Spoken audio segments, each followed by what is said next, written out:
هي التطعيمات الإضافية دي مهمة ولا مجرد شكشكة؟ التطعيمات الإضافية عامة زيها زي التطعيمات الإجبارية برضه، بتحمي من أمراض معينة. إحنا عندنا التطعيمات الإضافية في مصر دي بتبقى إجبارية خارج مصر، بس هي مصر مش حطاها أو مش بتصرف عليها في التطعيمات الإجبارية، فسايباها للي يقدر يطعم اللي ما بيقدرش مش مشكلة.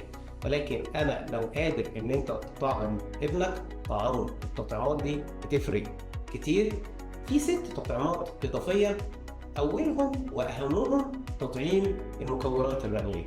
تطعيم المكورات الرئوية ده بيتاخد من عمر شهر ونص. دي بتبقى حقنة بتتاخد كوقاية من النزلات الشعبية والالتهاب الرئوي. عايز اقول لك انت لو جربتي البهدله بتاعت الالتهاب الرئوي والحجز في المستشفيات تعرفي قيمه التطعيم ده. بتتاخد من عمر شهر ونص، وابنك لو لسه ما كملش 5 سنين ممكن تديه التطعيم ده. ابنك لو عنده حساسيه بقى لازم ياخده، لان ابنك اكيد بيتعب كتير. ابنك لو مناعته ضعيفه لازم ياخده، لان برضه اكيد بيتعب كتير. فتطعيم المكورات الرئويه مهم جدا. تاني تطعيم الروتا، وده وقاية من النزلات المعوية، الإسهال بقى والترجيع والحاجات دي. هو يعني إيه روتا؟ ده اسم أكتر فيروس بيسبب الإسهال عند الأطفال. فأنت لو عطيتيه التطعيم ده بشكل كبير أنت حميتيه من النزلة المعوية وحميتيه ضد الإسهال. بيتاخد من إمتى؟ بيتاخد من عمر شهر ونص، ومعاكي لغاية عمر 4 شهور. لو ابنك ما عداش 4 شهور ممكن تديله التطعيم. التطعيم ده بقى مش حقن، التطعيم ده بيتاخد من عمر شهر ونص وبيتاخد نقط بالفم. في تطعيم اسمه تطعيم الجدري المائي، ده من اسمه بقى باين بيحمي من ايه؟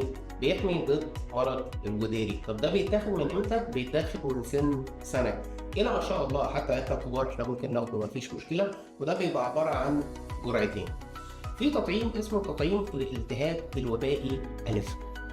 وعايز أقول لكم إن الالتهاب الكبدي الوبائي ألف منتشر جدا. لما بيجي الواحد وسط الفصل تلاقي المدرسة كلها عندها التهاب كبدي وبائي فيروس ألف. لما بيجي عيان في العيادة أنا عارف إن أنا الشهر ده كله هلاقي إن الالتهاب الكبدي هينتشر عند الأطفال، فبالتالي احمي ولادك من الأول بحيث إن هو حتى لو اتعرض لحد عنده التهاب كبدي ما يتعديش. الالتهاب الكبدي من الأمراض اللي هي لما بتيجي بتدي حماية للجسم، فمش هيجيله التهاب كبدي تاني، ولكن من الأمراض اللي هي ممكن تعمل مشكلة لطفلك وتعمل مشكلة في الكبد في حالات مش هقولك كتير ولكن ممكن تحصل، ولكن غالبا معظم الحالات بتعدي. طب وليه نحط أطفالنا في ريسك إن هو يحصل لهم التهاب كبدي ألف طالما إن في تطعيم بيقلل حدوثه؟ في تطعيم تاني هو تطعيم الالتهاب السحائي. الالتهاب السحائي ده هتسمع ان هو موجود وبيتاخد في المدارس. انا معاك، وبيتاخد في كي جي 1 وفي اولى ابتدائي وفي رابعه ابتدائي وفي اولى اعدادي وفي اولى ثانوي وكل الحاجات دي، ولكن الحقنه اللي بتتاخد في المدرسه بتدي حمايه لمده 2 أو 3 عشان كده بتتكرر كل 3 سنين هم بيكرروه.